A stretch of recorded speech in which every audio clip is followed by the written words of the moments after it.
Bismillahirrahmanirrahim. Rabbi shrah li sadri wa yassir li amri wahlul 'uqdatam min lisani yafqahu qawli. Okey, Assalamualaikum warahmatullahi wabarakatuh. Ustazah Azizah, Assalamualaikum warahmatullahi wabarakatuh. Waalaikumsalam. Ustazah Ya, Latifah, sihat? Alhamdulillah. sihat Alhamdulillah. Okay.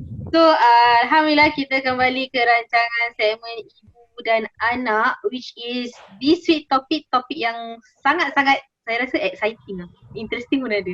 Okay, topik dia is mengenai nasihat Luqmanul Hakim kepada anaknya. Before we kupaskan the nasihat Luqmanul Hakim kepada anaknya, saya just do it a bit intro about siapa tu Luqmanul Hakim. So, jumhur ulama dah sepakat bahawa Luqmanul Hakim ini merupakan seorang yang soleh, and then orang yang bijak, yang intellectual, yang intelijen, yang di mana Allah naikkan darjatnya sehinggakan dia ada surah dalam Quran. Maknanya ada satu surah tu dinamakan atas namanya. Surah itu iaitu dalam suratul Luqman. So dan jumhur ulama mengatakan yang dah sepakat yang beliau bukan adalah seorang nabi lah, orang yang soleh lah. So insyaAllah for today kita akan mengupaskan ataupun kita discuss lah the nasihat-nasihat Luqmanul Hakim berikan kepada anaknya lah, which is I think is good for parents lah untuk can use these tips of nasihat Luqmanul Hakim kepada anaknya. So saya teruskan boleh Boleh. Okay. So soalan yang pertama antara one of you lah boleh jawab ni is salah satu nasihat Luqman is untuk tunaikan solat. And we know how important solat dalam Islam is. Kita dengar solat adalah tiang agama, solat itu mencegah kamu daripada melakukan perkara yang amar ma'ruf nahi munkar. So how to ajak ataupun menasihati anak-anak yang dah baligh, especially yang dah sampai usia baligh, untuk istiqamah dalam melaksanakan solat mereka. Okay, saya mulakan dulu lah Ustazah, okey. Saya ke Boleh. Ustazah? Saya. Oh, okey. Okay, so apa ni yang tentang mengenai solat untuk anak-anak yang teenagers. Okay, saya personally I don't have anak yang teenagers lah, tapi kita mengajar kepada teenagers, kita juga ada anak-anak saudara. So apa yang saya akan share ni adalah based on experience. Okay, first kita nak kena kenalkan pada anak-anak kita yang bahawa solat itu adalah wajib. Itu dia punya basic dia. So kita nak kena terangkan kepada mereka yang the 5 pillars of Islam tu adalah something yang kita kena lakukan. So we cannot macam cakap tak nak buat lah dan sebagainya. And dan kita sebagai ibu bapa ataupun seorang yang dewasa, kita kena tunjuk contoh yang terbaik kepada anak-anak kita. Maknanya kat sini lah kita kena hidupkan suasana rumah tu dengan ibadah. And kalau macam boleh kalau saya boleh recall macam last time sering diingatkan kepada saya untuk macam okay dah masuk waktu solat, jom solat. Okay, and kita pun sering ingatkan kepada student-student kita last time. Okay, dan nak masuk waktu solat ni, jom. Maknanya kita kena hidupkan rumah tu dengan ibadat. Jadi kita sebagai orang yang dewasa ni, kita they look up on us tu sebagai contoh. Jadi kita kena start dulu. Okay, jangan kita suruh tapi kita tak lakukannya. Dan yang kedua, kita kena sering ajak anak-anak kita untuk solat. Dah masa waktu, jom kita buat solat jemaah dan sebagainya. Okay, jangan kata jom solat, lepas tu kita relax one corner, lepas tu kita tengok TV dan sebagainya. Itu bukan satu contoh. Because teenagers, diorang pada mereka macam if you want me to do, okay, then you also do. So sebab tu kita kena tunjukkan kita punya contoh dulu. Dan at the same time, kita kena sentiasa ceritakan kepada anak-anak yang solat tu menjadi penghubung kita dengan Allah Subhanahu Wa Taala. Okay, pasal to them for the teenagers friendship is very important. It's about relationship. Okay, so if let's say kalau misalnya kita tak ceritakan kepada mereka yang solat ni adalah sebagai kita ni relationship pada Allah Subhanahu Wa Taala, they won't do tau. Sebab tu kita kena sentiasa ingatkan. Okay, dan kalau kita kerjakan benda tu dengan rutin, dengan konsisten, maka insya-Allah nanti akan dapat ganjarannya. Tapi kalau kita lalai, okay, ada cubaan akan menimpa kita. So sama juga macam friendship. So if let's say kalau kita setia dengan kawan-kawan kita ni semua, insya-Allah kawan kita akan sentiasa berada dengan kita. Tapi sometimes kalau kita punya friendship tu kita macam ambil indah, of course nanti ada teman-teman rasa yang macam dia ni dah tak best lah, kita tak nak kawan dia lagi. Macam gitu lah. Sebab tu kita macam kena when we want to encourage our teenagers to solat, kita nak kena kaitkan dengan something yang diorang tengah hadapi. That is friendship. To tell them that solat ni sebagai macam friendship, that is hubungan kita untuk mengeratkan hubungan kita dengan Allah Subhanahu Wa Taala. Itulah kita nak kena sentiasa ingatkan kepada mereka. Dan macam saya cakap tadi earlier, you need to show that whatever that you nak suruh budak-budak ni buat, kita kena buat. Jangan main suruh sahaja lepas tu kita tak. Because kadang-kadang mereka perlu dorongan, mereka perlu support. Okay, because sometimes they don't get the support at home, but they do get the support kat luar. Jadi kita kena show lah, kita kena support to them, insyaAllah. Ustaz Azia nak tambah? Boleh. I think before this previous episode kita kerap talk about solat also lah kan. Tapi kita kita focus on talking about how to didik anak-anak kecil untuk solat. But today's actually we are talking about the older ones, teenagers. So the challenge varies lah. Kalau anak-anak kecil challenge dia berlainan, kalau teenagers pun berlainan. So what I can share, kalau kita didik anak-anak kita ni daripada kecil solat kan, kira kan anak-anak kita ni daripada kecil dia dah dilatihkan oleh solat, so diorang dah biasa dengan solat. So bila saya prepare untuk answer this question, it can be two outcomes lah. It can be either one. One of the outcomes of anak tu bila dia dah besar, bila dah teenagers, daripada kecil dia solat, bila dia teenagers tu macam dia akan suka solat. Pasal dia dah biasa, and dia tengok solat tu as something prominent, as something yang macam benda yang dia gemar untuk lakukan. So itu alhamdulillah, kirakan efforts kita dah efforts kita tu well done. Berbaloi ya. Well done maksudnya. Tapi another outcome pula, anak kita solat tapi kita takut, khawatir anak kita dah solat ni for the sake of us asking them to solat. Kira kan diorang solat for the sake of okay lah kena solat. Tapi diorang tak really find the meaning of solat tu itself. Diorang tak dapat rasakan nikmat solat. Diorang solat ni kerana kita suruh, diorang solat kerana terpaksa. So bila anak-anak kita bila anak kita yang outcome number 2 ni, kita kena beri perhatian lebih lah pada umur diorang ni, means that kita kena observe them and kita kena make them like solat. And maybe it's not easy lah. Mungkin kadang-kadang it depends on relationships kita dengan anak kita. Macam saya dulu waktu saya teenagers pun, saya selalu kena paksa solat. Saya selalu kena be reminded a lot of times to solat. Macam pukul berapa kau nak solat? Ni dah pukul berapa? Dulu lah kan zaman muda-muda kan, 12 tahun, 13 tahun kan. So saya dibesarkan dengan macam solat ni kena solat. Kalau tak solat nanti nenek marah. Macam gitu. But so that's what we want. Kalau boleh kita nak elakkan lah kan daripada situ. That's what I mean bila saya cakap relationships kita dengan anak kita ni plays a part. So kalau macam kita daripada kecil kita rapat dengan anak kita tunjukkan that they can talk to us, so we also can talk to them. So insyaAllah bila anak kita ni remaja, insyaAllah that's the hope lah. Kita bila benda tu, bila dorang need more perhatian, kita dapat berbual dengan dorang, and dorang pun nak dengar dengan kita. So bila kita dapat berbual dengan dorang dan kita nasihatkan dorang, that's where kita boleh instilkan the true meaning of solat. Macam Ustazah Latifah cakap, macam solat ni it's not just macam solat tu adalah ibadah, dia adalah tiang agama, tapi it's beyond, the meaning is beyond that. It can be like kita punya kita punya medicine. Solat tu juga boleh jadi kita punya mengubati hati kita. Solat tu juga boleh jadi connection ataupun friendship kita dengan Allah Subhanahu Wa Taala. It can be like a connection between us and Allah. So that's where kita punya relationship and kita punya role as a parent to a teenager plays a part lah. Kita kena selalu dampingi mereka lah, which I can say that sometimes it's a challenge. Dengan anak-anak remaja ni kan kadang-kadang challenge, susah nak dekatkan orang kan. So like kita kena find a way lah on how to really talk to them so that they can like solat or love doing solat. At the same time, kalau saya boleh tambah, if I observe saya anak-anak Zahir semua, macam mana bapak saya macam encourage them to solat mak bapak yang cakap lah akan selalu pekik, dah pukul berapa ni solat, tapi macam the way like how my father actually advise them dia akan cerita tau macam scientifically solat ni macam mana. Scientifically dia macam bagi contoh-contoh scientific, lepas tu dia bagi contoh-contoh yang macam kalau kita beribadat, ini yang kita dapat, your roh jasmani dan rohani kita bagaimana. So it attract them tau, nanti diorang daripada situ is actually jadikan satu perbincangan yang mereka ataupun storytelling session so saya rasa yang from there diorang rasa macam tertarik nak tanya. So macam kalau macam gini macam mana tu? Kalau misalnya kalau kita terlambat nak masuk solat macam mana? Padahal it started with they talk about something like scientific.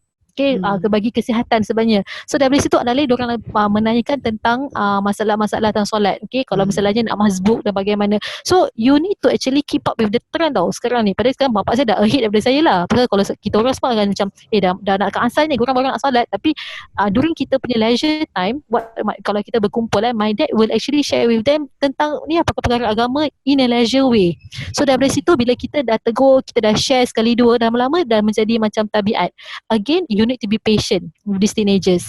Okay, memang kita boleh tegas dengan mereka, tapi at the same time setegas-tegas kita pun kita kena melebut juga pasal kita nak ajak mereka beribadah. Pasal kita nak kena nak kena advise dengan cara lembut juga. Jadi supaya mereka suka pada beribadah. Betul. So I think the main thing is to attract dorang punya spark, dorang punya minat, bukan minat lah, spark to attract them to solat tu macam yang dekat dengan diorang lah. Things yang bagi dekat, maybe kata friendship ataupun maybe dalam kesusahan ke, in studies ke, apa ke, then maybe slowly dia akan open up to buat solat. Okay. Kemudian kita move on to soalan kedua Okay. Boleh. Dalam surah Luqman ni ayat 15 ni, di sini dia menyebut dan jika keduanya memaksamu untuk mempersekutukan aku dengan sesuatu yang engkau tidak mempunyai ilmu tentang itu, maka janganlah engkau mentaati keduanya. Maknanya di sini mengajak saya kasih senario lah. If parents ajak melakukan sesuatu perkara yang melanggar syariat Allah ataupun sesuatu perkara yang not in a good way. So jangan how to sebagai seorang anak kan, how to menolak dengan secara lembut dan tidak orang kata tu, dan tidak mengguriskan perasaan mereka. Okay, bismillah, Bismillahirrahmanirrahim. I think the summary of one of the highlights lah kan kat dalam nasihat Luqmanul Hakim ni, first kali memang dia cakap jangan syirik ataupun jangan murka dengan Allah Subhanahu Wa Taala. Nombor dua, dia nasihatkan untuk berbuat baik kepada mak bapak. And then the next ayatnya dia sambungkan melainkan kalau mak bapak tu suruh kita membuat benda yang Allah tak suka ataupun Allah akan murka seperti syirik. Itu je yang kita tak boleh hormat mak bapak kita. Betul tak? Bukan masuk hormat, maksudnya kita tak boleh ikut. Bukan, tapi hormat tu still nak kena ada. So in this scenario, as a believer of Allah Subhanahu Wa Taala, kita still kena first kita kena prioritize Allah Subhanahu Wa Taala lah. So walaupun kita how hard it is, kita kena say no. Apa yang disuruh buat tu, dia suruh kita kena say no, tapi jangan sampai kita tidak hormat kepada mereka, because at the end of the day ibu bapa ni kita nak kena hormati mereka selagi mana apa yang mereka suruh tu tidak melanggar agama lah. So itu kita kena ni, and kita need to understand situation. Sometimes kan all of us kita punya path ni different tau. Sometimes Allah choose different way ataupun different journey for us. Macam kalau ibu bapa kita tak menuju ke jalan yang benar, mungkin Allah SWT tu pilih kita untuk membantu and menunjukkan hidayah kepada mereka. So because not everyone is perfect even kita pun tak perfect, betul tak? So macam sometimes it's not just kita selalu macam kita asyik highlightkan dekat as parents kita kena tunjukkan contoh yang baik kepada anak-anak kita. Tapi kalau kita tak dapat ataupun seseorang anak tu tak dapat tengok view that kan as they grow up, mungkin dialah yang kira-kira Allah choose untuk membetulkan keadaan mungkin. So macam kita kena percaya that Allah Subhanahu Wa Taala tu dia ada plan dia ada dia ada arrangement yang dia dah made. So at the end of the day, seorang anak tu kalau dia dah besar, there are always choices for them to make. Alright, so macam dia kena tahu. So kita kena pastikan dengan diri kita, anak-anak ni kalau dah besar kan diorang dah boleh berfikir. So anak-anak yang mendengar ni kalau berfikir, kita kena tahulah choice yang kita buat tu adalah semata-mata first kita kena prioritas Allah Subhanahu Wa Taala. So macam lari sikit mungkin daripada soalan ni, tapi bila saya baca soalan Ustazah Zahra ni kan, macam dia macam memperingatkan diri kita sendiri tau, macam as a parent kan, macam children kita ni, anak-anak kita ni really looks up to us tau. So macam whatever that we do, they will impact in shaping them. So the outcome of what they will become later on akan dia ada kena mengena dengan macam mana kita treat them as a child ataupun as a teenager. So macam bila tengok soalan ni, dia buat saya reflect kita selalu macam nak anak kita nak anak kita berjaya kan. So bila kita nak anak kita berjaya, kita tak boleh expect make sure nanti satu hari kau kena jadi orang yang macam gini. Tapi at the back of our hand, kita tak support dia, kita tak tolong dia, kita suruh dia belajar sendiri dekat teenager. So kita hantar dia tuition setakat macam okey lah, hantar tuition tu bagus, tapi kita tak support dia. Ataupun anak kita nak anak kita jadi orang yang baik kan, tapi kita tak suruh, kita tak contohi benda yang baik tu for them to follow, for them to see kebaikan tu. So macam itu macam tak adil kan. So tak munasabah. So as a parent, soalan macam gini dia akan mengimpact saya, buat saya reflect. Macam saya selalu dengar ni, macam apa yang mak bapak nak kan, as parents kita nak anak-anak kita jadi anak yang soleh, anak yang baik. Kita nak anak kita dekat dengan Allah, because nanti satu hari nanti kita tahu that kita tak akan ada selamanya di dunia ni, kita akan pergi, and kita nak anak kita ni menjadi anak yang soleh, yang mendoakan kita. So bila kita harapkan tu daripada anak kita nak anak kita tu menjadi tool untuk kita tau. So in order for us to choose our tool, kita kena provide that tool tu dengan something that is good lah. So jadi dia boleh mendoakan kita. So kita tak boleh harapkan anak kita untuk menjadi soleh aja, tapi kita as a parent, kita tak tunjukkan yang yang apa yang they should be. So macam benda ni buat saya fikir, bukan nak tambahkan stres kat diri sendirilah, tapi macam we just need to realize that whatever that we do, dia akan impact kepada pembangunan anak-anak kita tu. So sebelum kita, macam untuk answer this question kan, sebelum kita suruh anak kita yang benda yang tak baik tu, kita as a parents ni, kita kena tahu apa yang kita buat sekarang ni, dia membentuk masa depan anak kita. So something to reflect upon lah. Mungkin Ustazah Latifah nak tambah.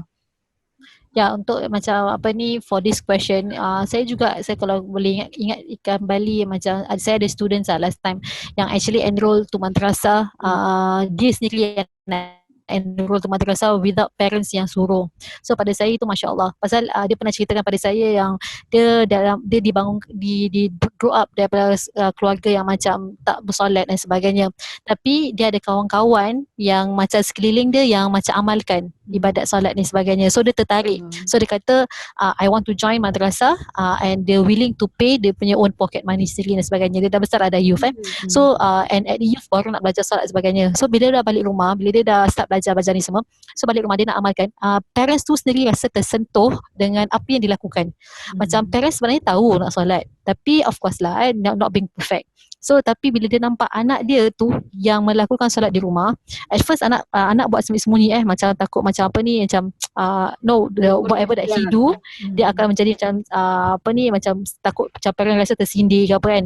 So tapi masa one time tu betul-betul dia ceritakan pada saya yang dia tengah solat, mak dia masuk. So mak dia terus duduk kat katil tengok kan, sampai kan dia habis solat, and mak dia kata macam lead me also lah, lead me too for your prayer. Okay, ajarkan mak dia lagi sekali mengaji, ajarkan mak dia sekali macam solat dan sebagainya. So itu saya rasa Allah dah bagi hidayah, dan terdetik untuk ibu tu sendiri yang macam nak melakukan kerana anak dah melakukan. So it's play a part. So macam pada saya, both apa yang Azizah share dengan apa yang saya sharing ni, is play a part, is actually a reflection. So kadang-kadang benda tu memang bagus kalau kita sebenarnya nak mengingatkan diri kita, but at the same time juga mungkin anak tu datang adalah sebagai hidayah untuk kita macam rasa macam open untuk kita belajar kembali. Itulah. So pada saya tu satu macam it's a very, saya bangga dengan student saya during that time, and dia satu that macam we cannot stop to support them also as a teacher lah. Sebab tu kita ada doa kan, yang lepas solat kita selalu baca doa Rabbana hablana min azwajina wa dhurriyyatina qurrata a'yun waj'alna lil muttaqina imama. Maksudnya macam macam apa yang boleh relatekan dengan this session kan, this persoalan kan, macam dia anak ibu bapa dan anak ni sometimes dia complement each other. So macam bila one of us is not perfect, kita hoping that another one will help cover the pieces together. Ya. So bacalah doa tu banyak-banyak lepas solat, insya-Allah kita complement each other dalam family. InsyaAllah. InsyaAllah. Okay, saya boleh share experience jugalah. Ada this bukan budak lah, anak ni lah. Dia datang, dia share dengan saya yang how to dia kata ibunya tak solat, ibunya dia tahu perkara-perkara yang dilakukan itu adalah perkara-perkara yang Allah larang. So dia kata like how dia kata sebagai anak ni, how dia nak menegur ibunya tanpa dia mengguruskan perasaan. Sebab dia kata jawab macam Ustazah kata tadi, you have you still have to hormat because that is your ibu, that is your parents. So dia kata how macam mana untuk menarik balik, mengajak balik untuk dia kembali kepada jalan Allah, maksudnya ke jalan yang betul lah. In terms of spiritual, in terms of perbuatan dia, tanpa mengguruskan perasaan. And also dia kata sebab the only thing dia kata dia boleh buat is dia hanya mampu untuk berdoa, tapi dia takut untuk melafazkan kata-kata ataupun macam nak cakap dengan mak dia tu, dia takut. Dia kata dia takut kalau it will break their relationship. Dia takut kalau dia tu bila tegur mak dia tu is sebagai macam anak, dia takut dia label sebagai anak derhaka. Sedangkan dia kata dia tahu benda tu benda salah, tapi so maybe bagaimana lah. So kalau you all nak jawab how ajak saya, okay. Saya Ustazah Saya answer dulu, nanti saya tambah. Itu dah masuk kepada soalan yang nombor 3 lah kan. Tadi Ustazah ada mention soalan Ustazah macam mana apa kita nak buat untuk menarik ibu bapa untuk solat, untuk dekatkan diri dengan Allah tanpa mengguris hati mereka. And Ustazah ada sebut doa tadi, and I cannot agree more. Doa is a powerful tool. Memang betul. It's not easy.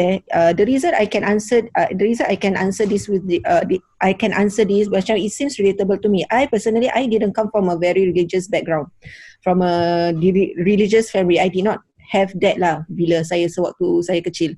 So that's why saya boleh relate. So doa tu memang powerful lah, man. I cannot address, saya tak boleh tekankan lebih lagi seperti mana selama ni saya tekankan doa.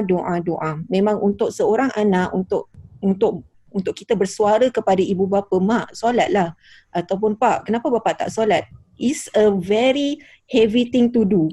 It's a very heavy thing for a child to ask the parent. A child tu can be teenager ataupun dah besar, tak semestinya kecil. A child to ask that is a heavy thing. And as a parent to hear that pun sesuatu yang macam kena tembak gitu tau. Anak aku tanya aku tak solat. And sometimes orang kalau dah kena ni, dia boleh cara jawab dia boleh bermacam-macam. Ada yang boleh terima, ada tak boleh terima, betul tak? So when we feel like macam it's hard for us kan, then kita terus balik pada Allah Subhanahu Wa Taala, which is doa. Hari-hari kita doa, ya Allah bukakanlah hati ibu bapaku untuk dekat denganmu. Ya Allah bukakanlah hati ibuku. Sebutkan nama.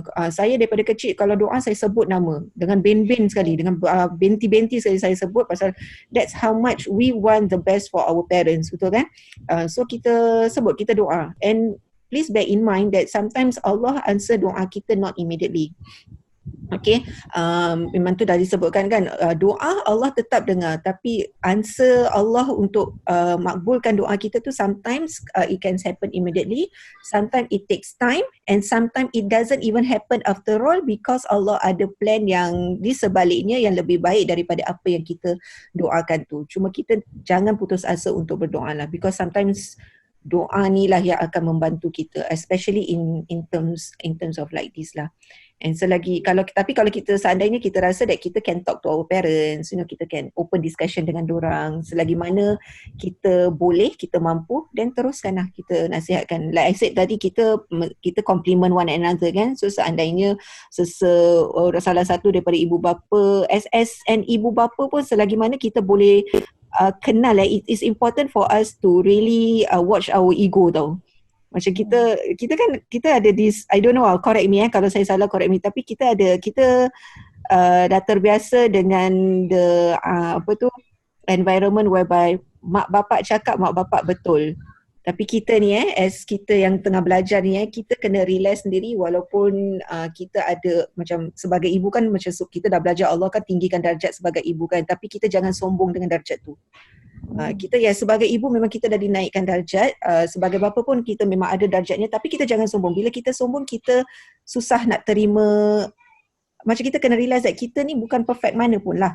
Pasal kalau kita dah continue dengan that kind macam okay, aku mak aku betul, aku bapa aku betul kan, then macam mana kita nak memperbaiki diri kita kan. Jadi kita kena open ourselves to our children also. And then as children, kita jangan suka doa lah. Saya rasa macam banyak saya berbual gitu Ustazah Newton. Saya agree dengan Ustazah Aziza, doa tu saya agree like macam kita as a parent need to be open, pasal kadang-kadang hidayah tu Allah bagi kepada anak-anak kita untuk macam dia sampaikan kepada kita. Okay, satu benda tu diberikan kepada anak-anak. Jadi because nowadays punya parenting pun kita kan kadang-kadang kita ikut macam cara barat lah. We need to be open minded, but it's true no. Kita nak kena be open minded kalau seandainya anak-anak kita menasihati kita. Okay, of course anak-anak pun bila nak menegur ibu bapa bukan yang macam cara okay abang tak nak solat semua. Kita akan tegur dengan cara lembut. Kita ajak mereka, jom nak solat, macam sebagainya. So saya ada student, again saya ni based on experience, saya ada student, dia pernah nak ajak ibu bapanya solat. Dia pernah ajak bapanya solat, tapi at first bapa dia marah sangat. Dia kata, kau nak solat, kau solat lah macam itu. So dia tak stop. Dia tanya Zuzah macam mana ni, I really want to have that kind of feeling where my friend, dia kata bapa dia boleh jadi imam dan sebagainya. So saya kata don't stop, ajak, tapi dengan cara lembut. So in the end rupanya bukan bapak dia tak nak, bapak dia memang tak tahu solat. So daripada situ bila anak dia ajak dengan lembut and one day open up, bapak dia open, dia kata like macam okay lah, I'm not a perfect dad. Dia kata my solat sebenarnya I don't know much, I don't know the recitation. So diorang sama-sama belajar and I'm glad that macam the father really open up and accept dia punya macam so called dia punya teguran ataupun dia punya ajakan dia tu. So one thing, so kita sebagai anak ni walau macam mana pun kita nak menegur ataupun kita nak ajar parents kita, satu je kita kena buat, jangan derhaka pada ibu bapa kita. Okay, how bad they are, okay, how like macam diorang punya treat pada kita tu tak bagus, kita jangan derhaka kerana balasan yang baik akan kita, kalau kita buat yang baik kita dapat balasan yang baik, kalau kita buat yang kurang baik kita dapat balasan yang kurang baik jadi sebab tu sebab tu kita kena sentiasa berdoa dan kita janganlah kita macam so-called kurang ajar lah dengan ibu bapa kita. Itu yang important. Dia macam kalau kita nak didik orang kan, kita kena didik hati kita juga. Betul. Balik pada hati lagi. Masih Okay, insya-Allah. Okay, sebelum kita Ustazah ada anything nak tambah nasihat-nasihat ni semua? Ada? So far tak adalah, saya rasa itu yang kita dah terangkan. Again, macam saya pernah cakap dulu je last time, terus menuntut ilmu. Kerana ilmu tu akan jadikan kita sebagai seorang yang berguna atau seorang yang lebih berilmu lah. Okay, lebih mantap dalam kita punya iman dan juga kita punya peribadi, insyaAllah. Kalau saya pun tak ada, cuma saya cuba rumuskanlah nasihat-nasihat Luqmanul Hakim ni. First is actually jangan syirik, jangan murka kepada Allah. Kedua, kita kena hormati ibu bapa kita selepas Allah, selagi mana dia tak ajak kita ke jalan yang tak betul lah. Lepas tu dia juga nasihatkan kita untuk berbuat baik. Dia suruh amar ma'ruf nahi mungkar. Lepas tu ada buatlah baik sekecil mana pun. Itulah sepatutnya jadi hadaf kita di dalam hidup kita ni. Dia suruh kita buat baik, be kind. Macam Ellen DeGeneres selalu cakap kan, be kind everybody. So kita punya kindness sekecil mana pun Allah ambil kira. So in whatever we do, be kind. And I cannot saya tak tahu whether saya dah rumuskan semua, tapi saya ingat last but not least tu dalam nasihat dia cakap dengan kita jangan sombong, don't be arrogant. Kadang-kadang kita tend to arrogant ni terbagi pada dua.